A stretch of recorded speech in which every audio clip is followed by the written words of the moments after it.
Hey there, rock and roll renegades and riff chasers. Picture this. It's 1967. The summer of love is brewing like a bad batch of acid-laced tea, and out blasts this psychedelic thunderbolt called Purple Haze. You know the one, that opening riff that hits like a lightning bolt to the eardrums. Da-na-na-na, making your spine tingle and your air guitar twitch involuntarily. Jimi Hendrix, the left-handed wizard with a Stratocaster strapped upside down, drops this track, and suddenly the world's spinning in technicolor confusion. But hold on, before you assume it's just another hippie anthem about tripping balls, let me tease you with this. Purple Haze has an origin story wilder than a bad date with a hallucinogenic squid. We're talking dreams of underwater apocalypses, sci-fi novels that'd make your grandma blush, and a largely unknown fact that'll flip your lid. Hendrix originally penned it as an epic saga longer than your average Tolkien novel, only to have it chopped down like a sacrificial guitar at Monterey. Stick around because we're diving into the haze, and I promise by the end you'll be laughing, learning, and maybe even questioning reality. Let's crank it up. All right, let's rewind to the spark, the conception and writing of this beast. It's Boxing Day 1966, and Jimmy's holed up in the dingy dressing room of the Uppercut Club in London. Not exactly the Ritz. Think sticky floors, cigarette haze, ironically prophetic, and a crowd outside probably still nursing Christmas hangovers. Jimmy's got this dream rattling around his skull from the night before. He later spilled that he'd been devouring a sci-fi pulp called Night of Light by Philip Jose Farmer. In the book, this planet gets enveloped in a purplish haze every 7 years, driving folks mad with visions and chaos.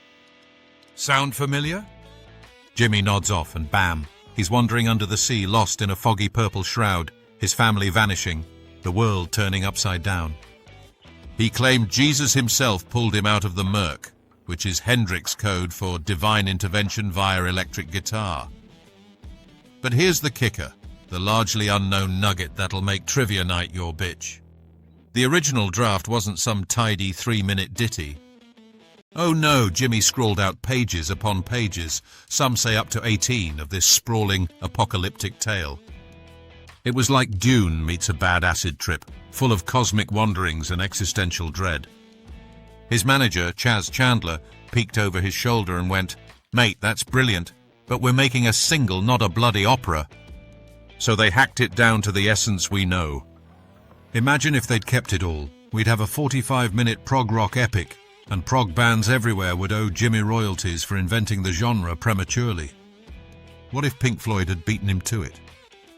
We'd be calling it Purple Wall, or something equally pretentious. Ha! Anyway, that dream birthed the lyrics, starting with Purple Haze all in my brain. Origin? Straight from Farmer's book. That hazy madness clouding judgment. Meaning? It's the fog of infatuation or confusion, not necessarily narcotics, though let's be real, in '67, everything was laced with something. Jimmy insisted it was a love song, about being spellbound by a crush that scrambles your senses. Lately things just don't seem the same.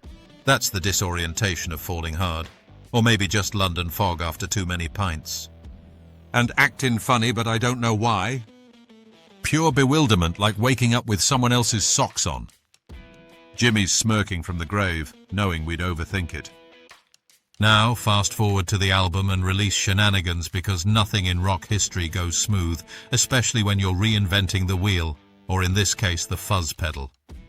Jimmy and the Experience, Mitch Mitchell on drums, Noel Redding on bass, hit Delane Lee Studios in January '67. This place was a basement bunker, basically a glorified echo chamber, but magic happened. Jimmy's toying with this new gadget, the Octavia pedal, cooked up by his tech wizard Roger Mayer. It doubles the octave, making that riff sound like a swarm of angry bees in a wind tunnel. Revolutionary stuff. Before that, guitars just growled. Now they screamed in harmony with the cosmos. Recording was chaos. Multiple takes, Jimmy flipping his amp for feedback, engineers probably chain-smoking to keep up. Fun fact, the tritone in the riff. That's the devil's interval, banned in medieval churches for sounding too sinful.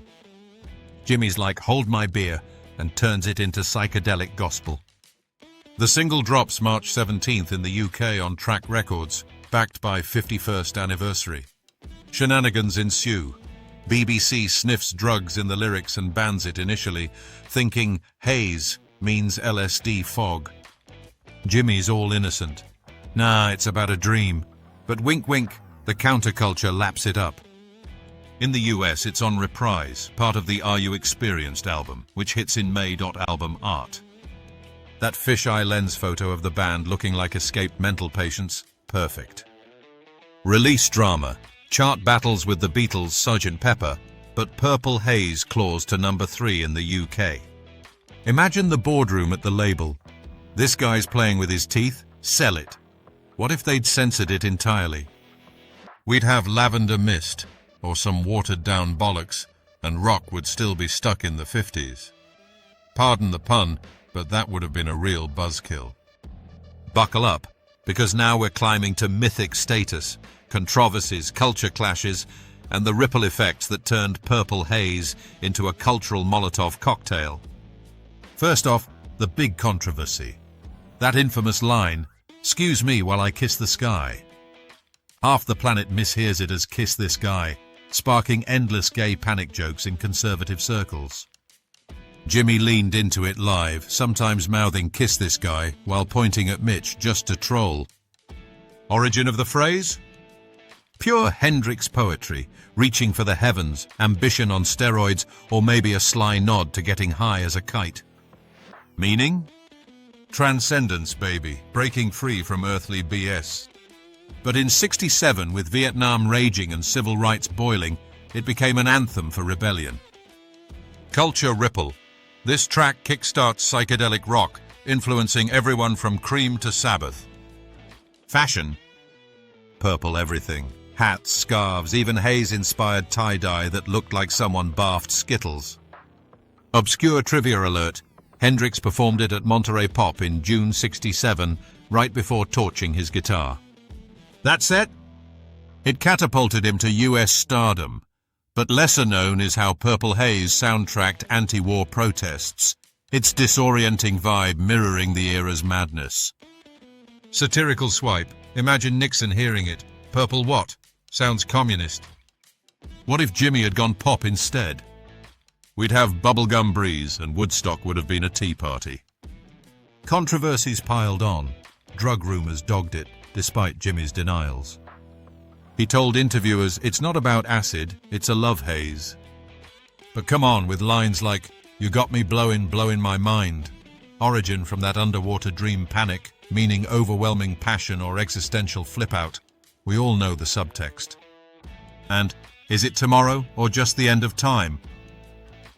That's apocalyptic flair from the sci-fi inspo, pondering infinity while your brain melts. Culture impact? It birthed the wah-wah pedal obsession, endless covers, from The Cure's Goth Twist to Kronos Quartet's Strings Massacre. Ripple to today, every stoner rock band owes their fuzz to this. Speaking of lasting weirdness, the legacy of Purple Haze is like a bad tattoo, permanent, trippy, and occasionally regrettable in hindsight. Jimi's genius shines. He fused blues, rock, and outer space weirdness, creating a blueprint for guitar heroes. Obscure fact, the song's intro riff? It's based on a descending chromatic line, but Jimi warped it with Eastern scales he'd picked up from Ravi Shankar vibes. Legacy ripple, influenced hip-hop sampling, Public Enemy flipped it, and even video games like Guitar Hero, where kids butcher it daily. Weirdness? Covers galore, but the oddest is a bluegrass version that sounds like hillbillies on mushrooms. What if Jimi lived longer? We'd have Purple Haze 2, Electric Boogaloo, with synths and disco beats, shudder. Satirical jab, modern pop stars auto-tune their haze. Jimi just plugged in and let the amp cry. Phrases like "don't know if it's day or night" capture eternal disorientation, origin from dream fog, meaning love's time warp. And the plea "help me"? Raw vulnerability under the bravado. Legacy? It's in the Rock Hall, ranked top guitar songs ever, and still blasts at festivals where boomers relive their youth. Ripple effects pushed boundaries on studio tech, making producers rethink normal.